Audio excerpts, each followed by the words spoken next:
So I'm going to throw another name here. We talked about this name here just before we went on. Okay. Tyrese Haliburton Uh, was tough, man. This is probably the name. This and probably one more. I struggle with the most uh, on this team. Let me bring up the numbers for his first 32 games. First 32 games up until January 6th, he was averaging 24 and 12 assists for those first 32 games. And I believe he was shooting over 40% as well. yes. So you just look at what he was doing as far as a scorer, a facilitator, a dead-eye shooter. The point guard moniker is something that is a very rare. And other than a few players probably in NBA history, you don't really associate that term with anybody. Like Nash, Stockton, Chris Paul. Nash, yeah, exactly. Yeah. But Haliburton, I mean, he's still Next in doing it. line. The assists haven't really dropped off. But those first 32 games, like, man, I mean, he was blending what makes the modern NBA so great as far as like just being a scorer, like the pull-up threes, the long threes, like the ability to get into the lane, finish effectively. Like the pace, the tempo was second Yep. to none. It was sky high all the way through the play-in tournament. I couldn't believe how fast they were playing. I mean, it was like you're just doing this trying to keep up with the pace of play. So that was It makes me incredible. want to run, man. You're watching at home, you want to run in place. Track meet. So I mean, that was awesome to watch. And then, of course, he hurts his hamstring, and that slows him down. And you see his 3-point percentage slide. So now, today, you look at his numbers. He's only averaging 20 now. He's only at 30. I mean, only 36%. That's low for him, but that's still a solid percentage. And then 11 assists. The assists haven't really moved.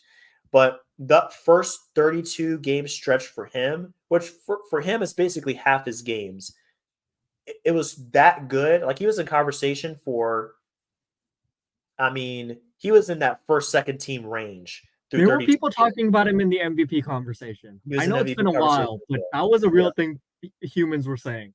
it was. So that stretch for him, even though he's slid the last 30 games or so, Yeah.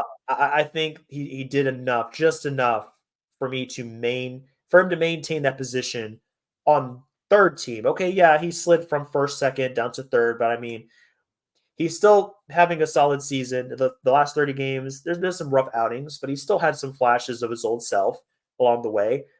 He was trying to maintain his eligibility for an award. It's cool that he's still eligible. He still got to 65 games. That's definitely a plus. Uh, but I mean that's tough. They suffered that injury because I think if it wasn't for that, the Pacers would have a few more wins. They'd be higher in the hierarchy of the Eastern Conference, and Haliburton would still be in around the MVP conversation. He would still be in the Maybe. probably second team. Yeah. He'd probably be a second team All NBA if that hadn't Yeah. happened.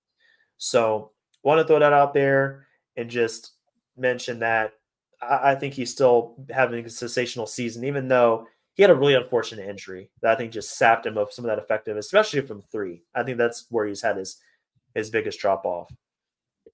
He was legitimately 50, 40, 86 at the time. So it's an efficient scorer. He was driving to the hoop with ease, right? And he was being able to find all these spacers all kicked out. He was able to kick out the spacers everywhere.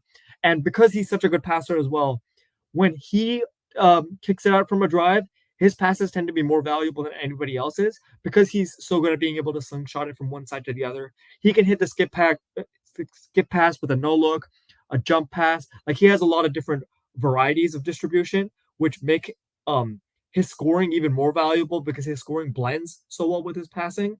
And that's kind of where we were. Then he played Boston. The first game was tough for him.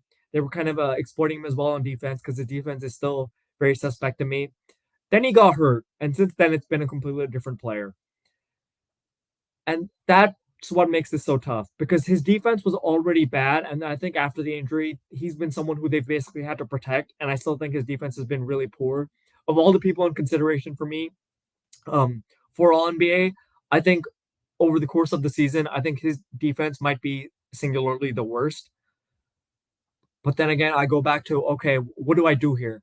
If I look at his cumulative season as a whole, the stats still look great.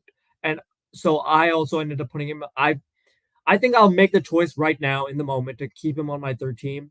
I had him originally too, but as we're talking this through, I think I'll still keep him on my third team just because of what he still offers as a playmaker, even right now in a semi-compromised state, and without Buddy Hield, who was one of his favorite connections on the team. I still think he offers enough as a playmaker, and he's doing enough for me. Still, like the bare minimum as a scorer, where I feel like cumulatively, if I consider his whole season, he should probably still be here.